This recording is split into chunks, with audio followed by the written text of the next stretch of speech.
Hello everyone, চলে আসছি আবার একটা মিনি ব্লগ নিয়ে। কালকে ছিল আমার মেকআপ ব্যাচের সেলিব্রেশন ডে হচ্ছে যেদিন আমি আমার স্টুডেন্টদেরকে সার্টিফিকেট ডিস্ট্রিবিউট করি।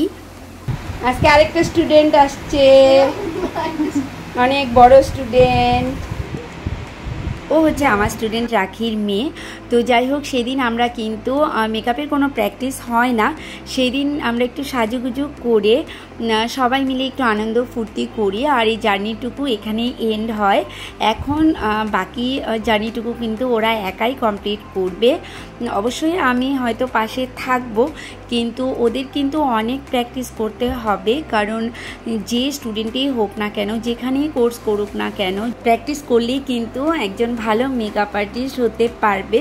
তো যাই হোক, ওদের জন্য আমার অনেক আশীর্বাদ রইল। আর আগে আমি ফার্স্ট সেকেন্ড থার্ড ডিসাইড করে বলে দিতাম ওদের কাজের ভিত্তিতে, কিন্তু অনেকেরই আপত্তি ছিল। আর অনেক সময় অনেক স্টুডেন্টের হয়তো মনটা ভেঙে যেতে পারে, কারণ সেদিনের লুকসটাই কিন্তু ফাইনাল লুকস নয়, ফাইনাল কাজ নয় ওদের। কারণ আগামীতে প্র্যাকটিস না করলে কিন্তু যে ফার্স্ট হয় সেও কিন্তু একদিন গিয়ে লাস্ট হতে পারে। তো যাই হোক, তারপর সবাইকে বাই বাই করে বোন আর আমি একটু মোমো আর কাটলেট খেয়ে নিই। তারপর বোনকে বোনের বাড়ি ড্রপ করে আমি ফিরে যাই বাড়ি। তো ভালো লেগে থাকলে অবশ্যই লাইক কমেন্ট করে দিও। আবার দেখা হচ্ছে নেক্সট ভিডিওতে। সবাই সুস্থ থেকো, ভালো থেকো, টাটা।